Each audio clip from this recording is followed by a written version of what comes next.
Hi everyone, it's Denise here, Denise Roberts from the Editor's Chair and the Book Gym, coming to you for this great conference, Social Media Social Media Summit, to help you to really kind of show up online,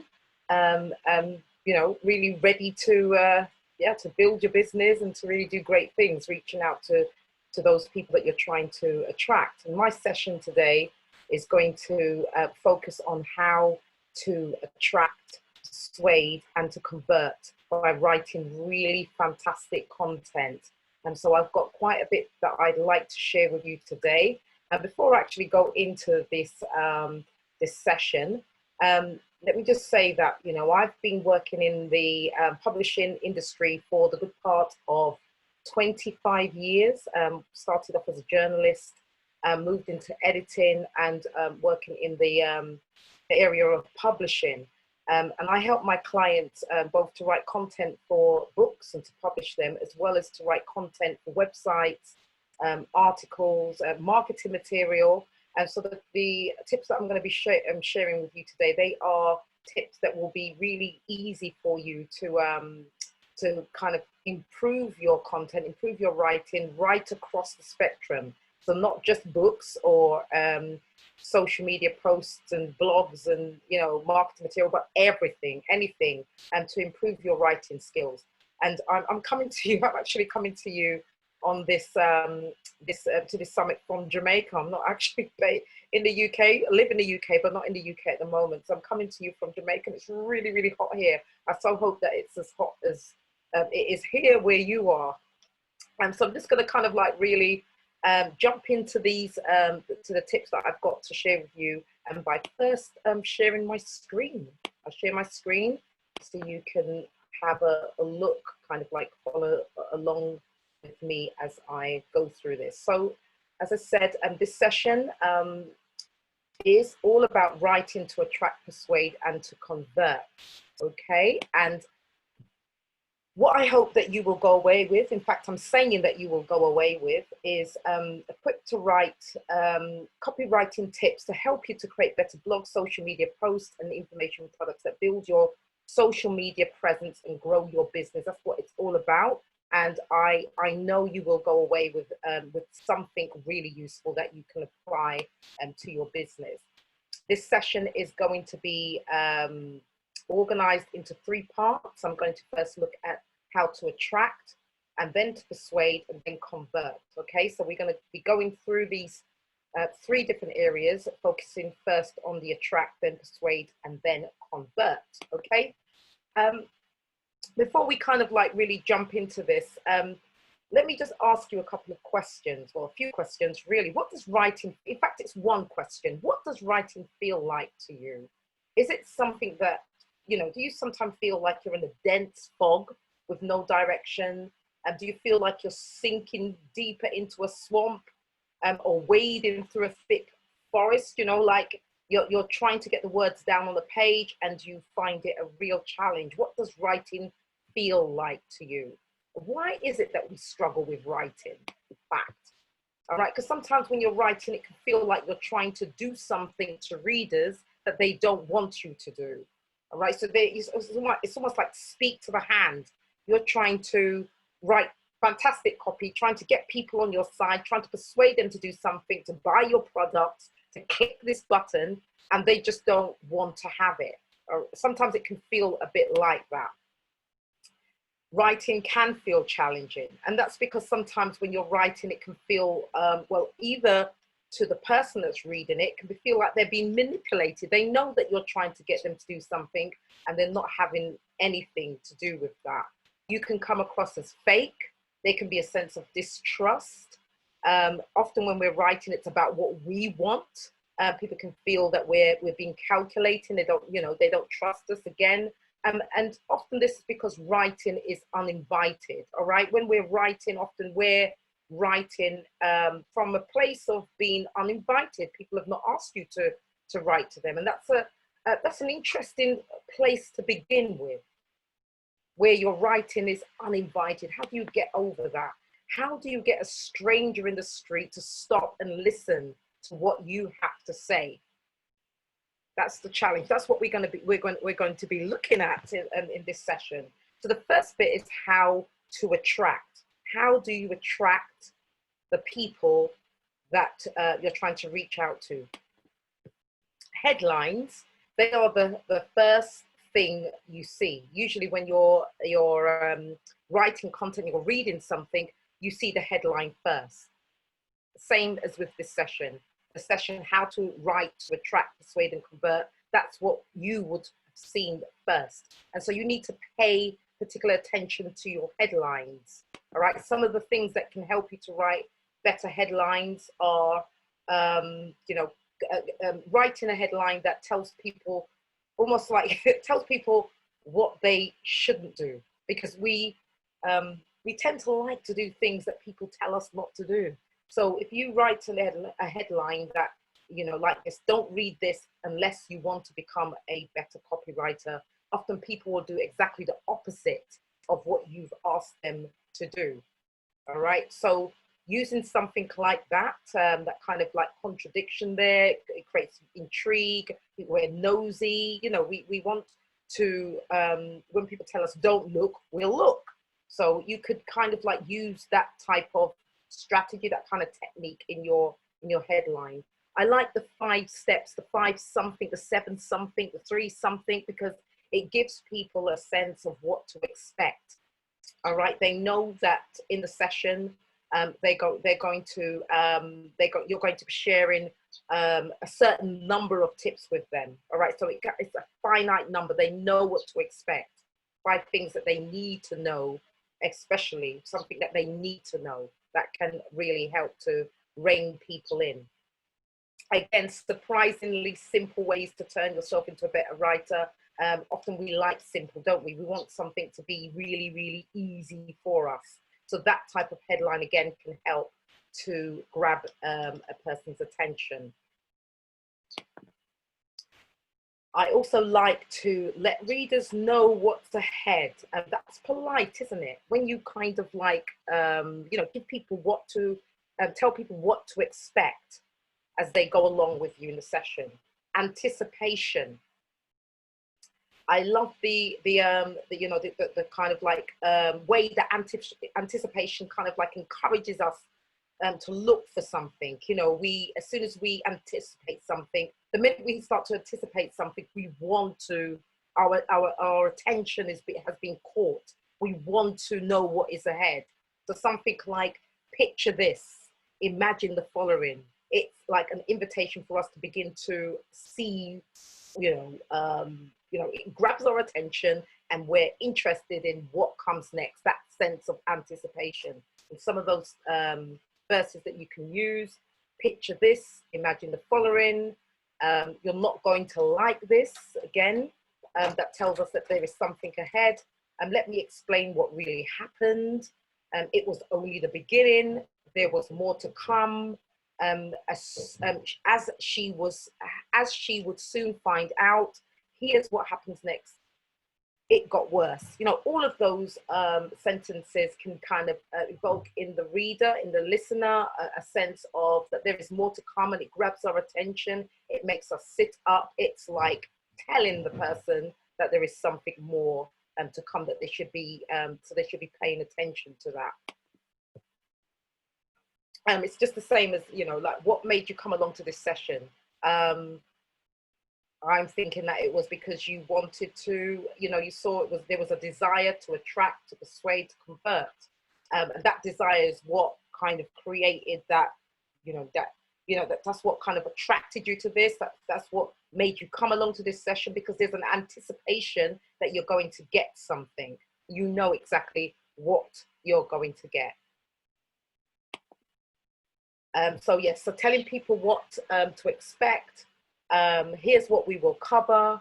Here's what it will help you to do. And here's how long it will take you to read it. Starting with a story again.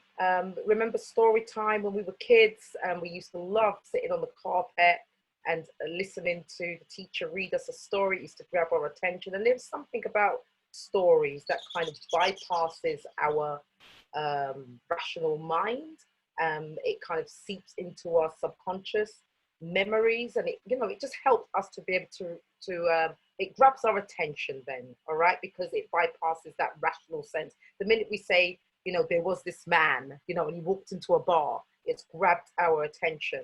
So using stories, starting with a story, is a good way to grab the attention of the people that you want you want to attract. Being very clear who your audience is important. That's a tip, a piece of advice that's often gone out. You know, I'm sure that you've heard it before. You can only speak to one person at a time. And when you are clear on who your audience is, then you're more likely to speak directly to them. Like, so this summit is talking to women, mostly women, and it's to help you with building your business, to you know, kind of build your social media presence online. So again, you know, it's very clear who the audience is, so we know how to organize the content, exactly what it is that you will need in order to build your social media presence online. So knowing who your audience is will direct you and focus you so that your content is very, very specific and speaking to their need and exactly what it is that they, you know, where they are. Making it personal, you know, using the kind of language that will, you know, make people feel that you're speaking directly to them. So you can address people by their names if you know them. If you know the names, address them by people by their names, because your name, our names, that is the word that is most likely to get our attention. So using the names of those who you are writing to is a really good strategy for attracting people's attention. All right, using words like you and yours, again, that feels much more personal than they, you know, or people, you know, that's quite well removed from where that person is. So using that can also help, using words like you and yours, and so forth. You've heard the bit of advice that says that we should speak to their pain or their passion. We need to be able to connect to their need, you know, to what it is that they want. Then they're more likely to give us their attention, to speak to that need or that desire. All right, find out what burns inside them.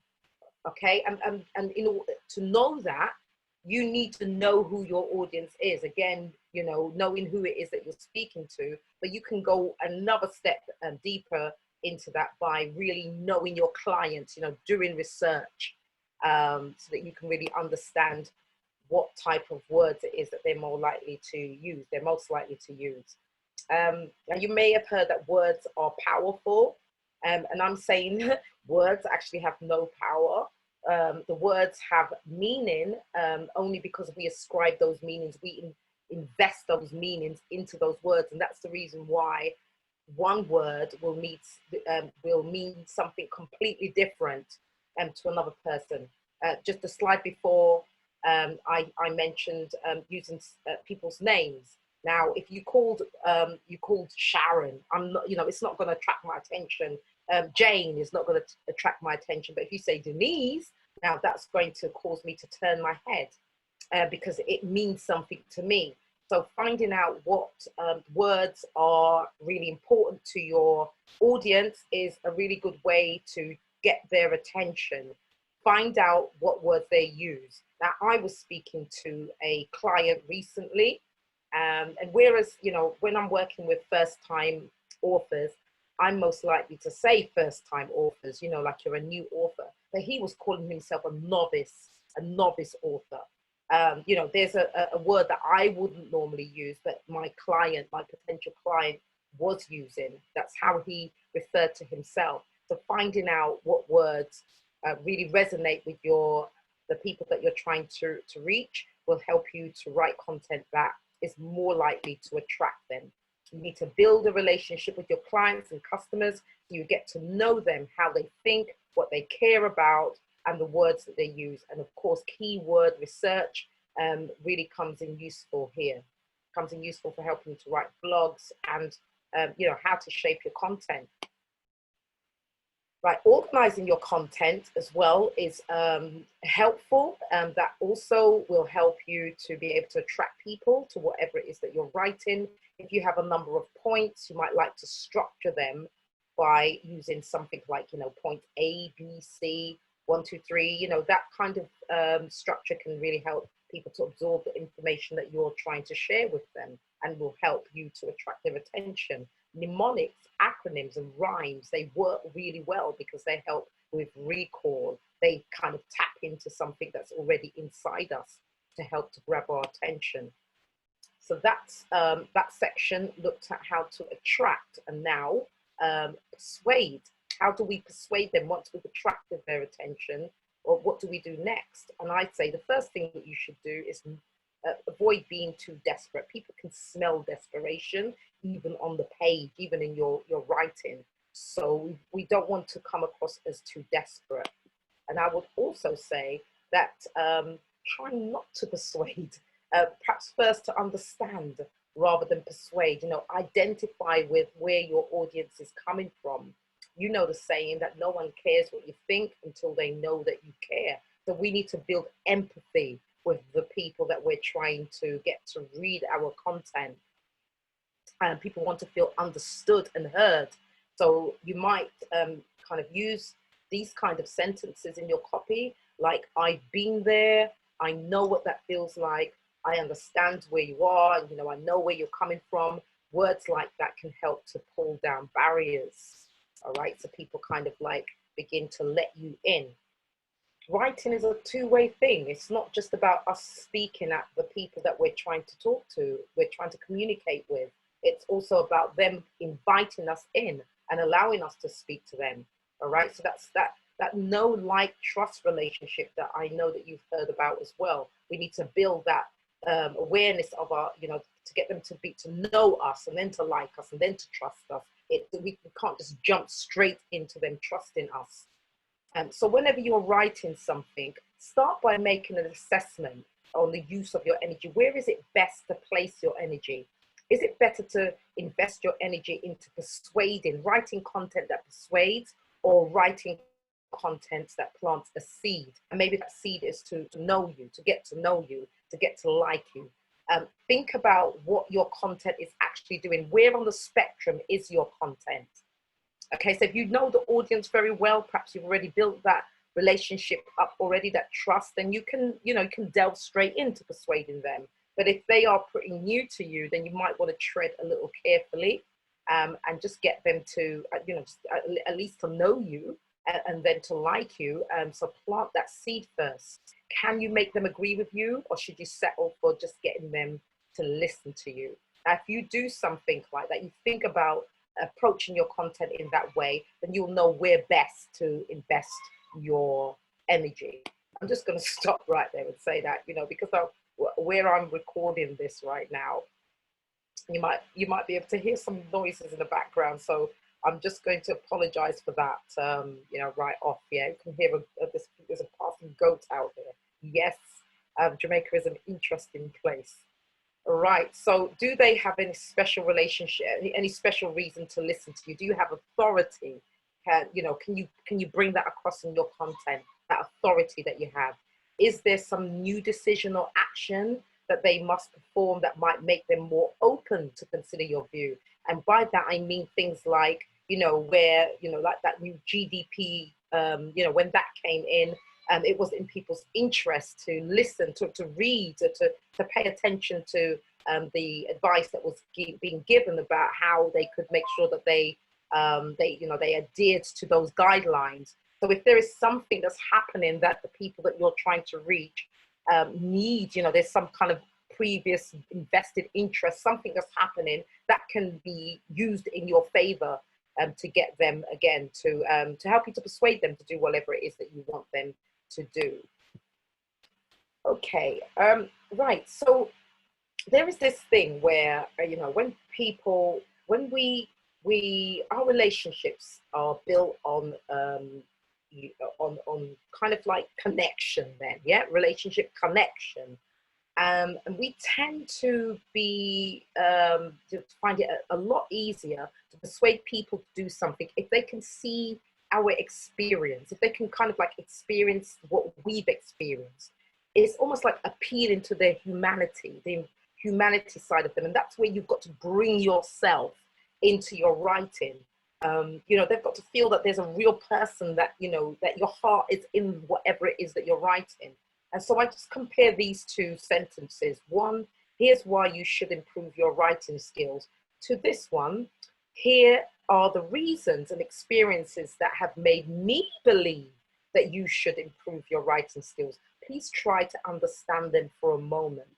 Now, if I was to use the second sentence, I'm sure that I would be more likely to get people to agree with me, or at least to pay more attention to what it is that I have to say. And I'm saying, here's why I believe. Again, that's that sense of anticipation. I'm inviting you to listen to the reasons why, in my experience, I believe that you should improve your writing skills. And that's more likely to help you to persuade the person to get on your side, to listen to whatever it is that you want to share. All right. Also, when you're trying to get people to kind of come on your side in terms of whatever it is that you're trying to say, what you're trying to persuade them to do, you can either find good arguments for your position and lay that out to them, so you're arguing for your position right off, or you can find good arguments against your position and then refute them. And that's quite a clever way of kind of presenting your arguments and getting people to see why it is that your ideas are good, or why it is your perspective is good, why it is that you know what you're saying and they should listen to whatever it is that you're saying. It can help you to persuade people much more easily, because then you're showing them, look, you know, this is what other people may say, or this is what other people may do, but here is why I'm saying that that's not the way to do it. All right, you almost like answer the arguments that they may have before they even have those arguments against whatever it is that you want to say. So that can be quite a good approach to persuading people to do what you want them to do. All right, so again, writing what's important to you. And when I say that, I mean, you know, you may well, you know, I've said about, you know, empathizing with where they are coming from, and, you know, kind of being seeking to understand them.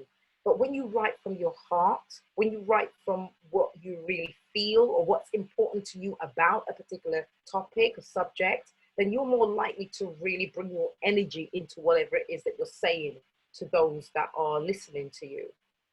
You just come across much more genuinely, much more genuine, much more authentic. So, you know, write what's important to you, and that energy, your audience will feel that energy in whatever it is that you're saying. Writing is not just about the words that we put down on the page. It really is, you know, it's just got a lot more to do with just the words that we put down on the page. We bring so much psychologically, you know, emotionally, spiritually, into whatever it is that we say with the pen. Making it vivid, you know, really tapping into the imagination of those that are reading what you are writing. Again, when you experience something, when you're writing about something that you've experienced, you know, you're sharing something that you've experienced, try to re-experience whatever that thing is while you are writing.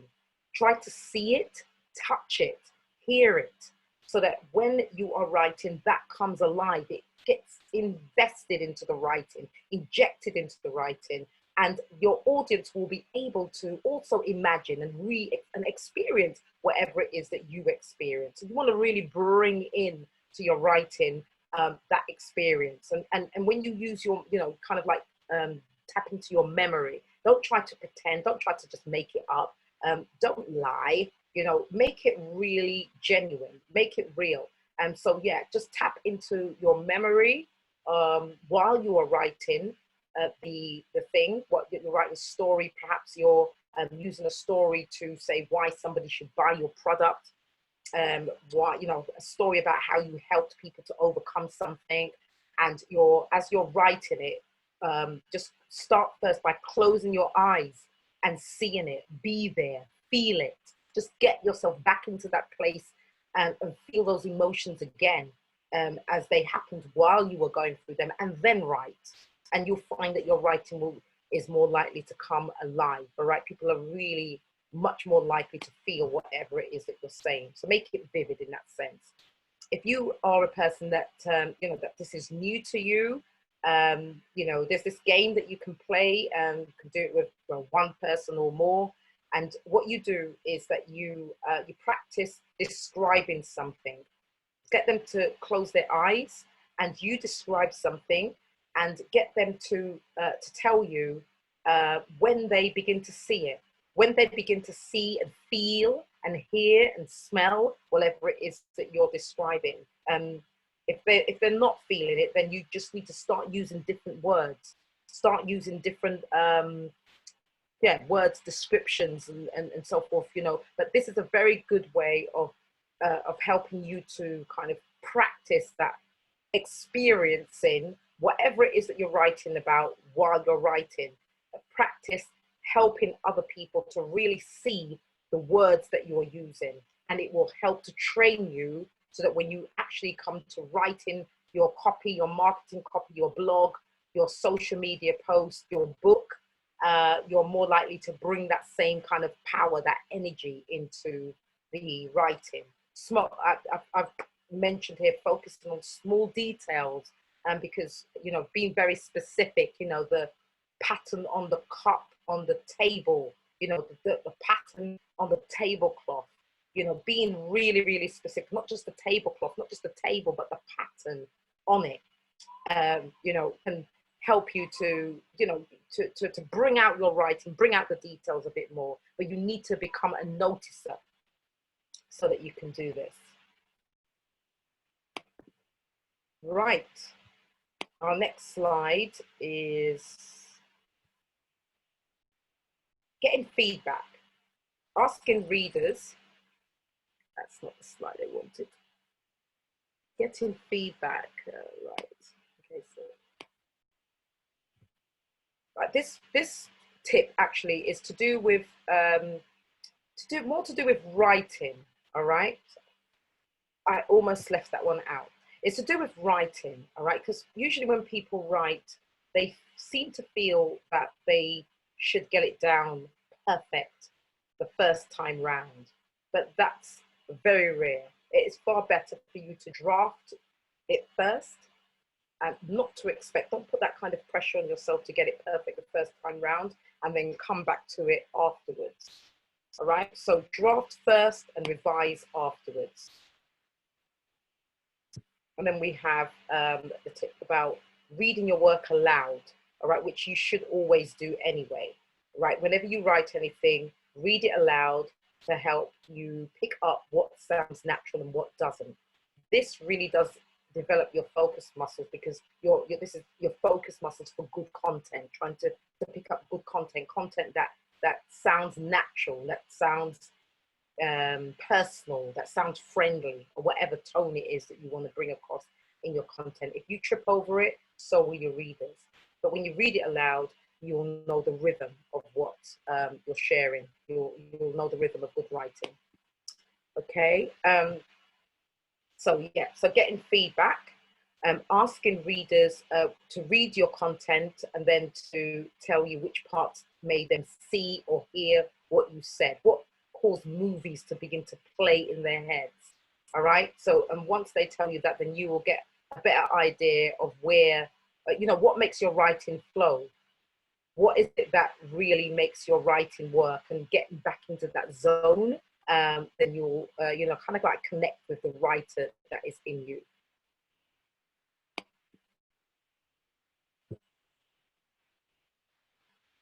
Introducing person interest information. The point that I made earlier on about us really loving stories. We like that kind of theme, you know, triumph over something, people, the kind of before and after, the first-hand experience. So try to use the story again, this kind of person interest in detail, to illustrate your theory and your facts. We're not turned on by facts and stats and stuff like that. We need to have some kind of person interest in the writing in order to grab our attention and to persuade us to do something. So consider investing some of that into your writing. All right, and if there is a simpler way to say it, use that. simpler word, use that. Using words that evoke the senses, again, you know, show and tell, saw, you know, you heard what you felt. You know, that can help also to persuade people to do whatever it is that you want them to do, because it keeps hold of their attention. All right. So slap, thump, punch, tell us more than hit, strike, or hurt. We're able to feel that and to visualize it. So consider the words that you use in that sense in your writing. Okay, our next thing is to do with contractions. Just using words that it sounds more natural in speech, like you will, you'll is better than you will, and don't rather than do not. Just natural sounding words in whatever it is that you're writing to make it friendly and make you come across as friendly. People kind of really can pick that up. Allowing space and time for your writing to breathe. That's about resting your content. As I said earlier on, when you write something, don't consider it to be the first draft, for the first draft to be perfect. Put your writing down and rest it so that when you come back to it, you'll be able to see different things and to write brilliant sentences. That really does help. I'll stress that one more. Don't patronize your readers by making them feel bad or insulting them or giving them stale information. That's so important. And people again can pick up if you come across as obnoxious, or if you say, you know, you're you know, kind of making people feel bad, making people feel like they're stupid, you know, that kind of thing. You want to avoid that in your copy. You're not going to persuade anyone to do anything with if you make them feel bad. Okay, right, so now, if this is something that is new to you, all right, you're quite new to this area of writing and you're trying to build your confidence, the best way for you to start is to keep on writing. It's easier for us to persuade people, to attract and persuade and convert people if our writing is invited. But as I said at the beginning, often when we're writing content, it's not invited, all right? We're writing stuff that's uninvited. But there is a way for you to build up the frequency of people inviting you to write. This is where people are really interested in what you have to say. And there is a way for you to do that by writing. Just putting your words out there, putting your ideas out there will help you to create a bait and a tug. All right. So the more you share your ideas with people, is the more likely they are to invite you to write. Invite your writing by reading what you write or by responding to what you write. So you just need to keep writing, keep getting your words out there. And you can start with a small known group, people that you know, an inner circle that could read your work, your writing, and give you feedback and help you to build your confidence. And as you grow in that confidence, then you share it with a wider circle of people. So keep writing. All right. Now, with everything that I've said today, all right, if you follow the tips that I've shared with you to attract, then you should find it easier to convert. So if you follow the advice to attract, then you should find it easier to persuade. Okay. And once you find it easy to persuade, you should naturally convert. That's the next thing. Once you get to this stage, it's just simply a matter of giving people directions as to what they should do. Once they've read whatever it is that you've written, you know, at the end of that, you want to make sure that you've created a really strong offer, a clear call to action. What do you want them to do? Tell them. All right, be clear on what you're asking them to do and make it easy for them to do it. Make it easy for them to contact you or to download whatever it is you're asking them to download, or to respond, to comment, whatever it is. Make it easy for them, right? And give them what they expect, what they came for. Don't promise them one thing and give them something else. Those are my tips to help you to attract, to persuade, and to convert people by writing absolutely fantastic content. And so I've come to the end of my session today. And what I'm saying to you is that if you follow the advice on how to attract, you will find it much easier to convert. And then it's just a matter of putting in the right bits, right sections, the right directions and instructions to convert people at the end. All right, so I'm Denise Roberts, coming to you from Jamaica, the Caribbean, and just sharing with you these tips for the session, the social media summit on building your business and your social media presence online. I hope that you found the tips and the advice shared in this presentation useful. Here are my contact details if you want to get in contact with me. I'm always happy to hear from you. And thank you very, very much.